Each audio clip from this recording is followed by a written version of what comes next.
नमस्कार दोस्तों।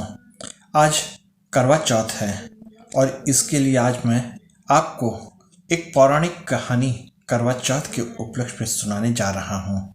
एक साहूकार था जिसके 7 बेटे और एक बेटी थी। सातों भाई व बहन एक साथ बैठकर भोजन करते थे। एक दिन कार्तिक के कृष्ण पक्ष की चौथ का व्रत आया तो साहूकार की पत्नी, उसकी बहुएं और बेटी ने व्रत रखा था। शाम को जब सभी भाई भोजन करने के लिए बैठे तो उन्होंने अपनी बहन से कहा, आओ बहन, भोजन कर लें। बहन बोली, आज मेरा करवा चौथ का व्रत है, इसलिए चांद निकलने पर उसे अर्घ देकर ही मैं भोजन करूंगी। तब भाइयों ने सोचा कि चांद निकलने तक भूखी रहेगी हमारी बहन।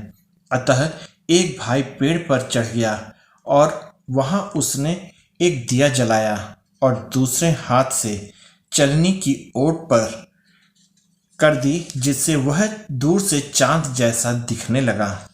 फिर शेष भाई अपनी बहन को उस नकली चांद को दिखाकर कहने लगे, बहन, चांद निकल आया है, चलकर उसे अर्घ दे दो। बहन अपने भाइयों से बोली, चांद निकल आया है, चलो अर्घ दे दें। भाभियां बोली, तुम्हारा चांद निकला होगा, हमारा चांद तो रात को ही उगेगा। तब बहन ने अकेले ही उस नकली चांद को अर्घ दे दिया। उसके बाद जब वह खाना खाने लगी तो पहले ही ग्रास में बाल आ गया, दूसरे ग्रास में कंकड़ आया और तीसरे ग्रास में ही मुंह की ओर करते ही उसकी ससुराल से संदेशा आया कि उसका पति बहुत बीमार है, जल्दी भेजो।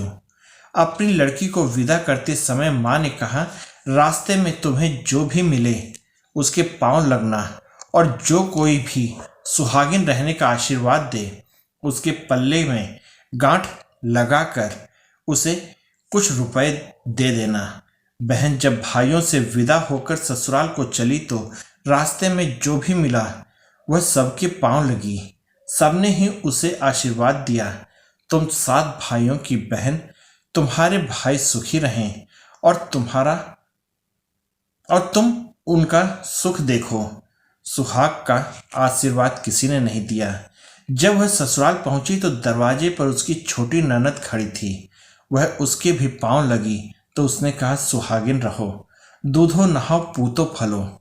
उसने यह सुनकर उसके पल्ले में गांठ बांधी और उसे सोने का सिक्का दिया। फिर भीतर गई तो सास ने कहा, तेरा पति धरती पर पड़ा है। तो वह अपने पति के पास जाकर उसकी सेवा करने के लिए बैठ गई। बाद में सास ने दासी के हाथ बची खुची रोटी भेज दी। इस प्रकार से समय बीतते बीतते अगहन की चौथ आई तो वह चौथ माता से बोली, हे माता, आप ही मेरा उद्धार करोगी, आपको मेरा सुहाग देना पड़ेगा। तब चौथ माता ने बताया, पूस की चौथ आएगी, वह मेरे से बड़ी है, उससे ही कहना। इतना कहकर चौथ माता चली गई।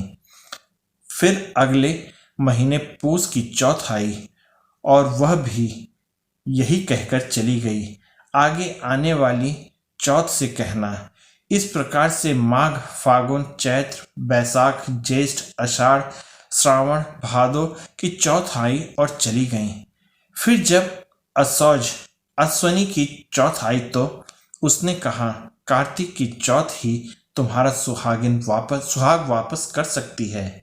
वह आए तो उससे विनती करना। फिर वह भी चली गई। जब कार्तिक की चौथ आई तो बोली, भाइयों की प्यारी करवा ले, दिन में चांद उगानी करवा ले, व्रत खंडन करने वाली करवा ले।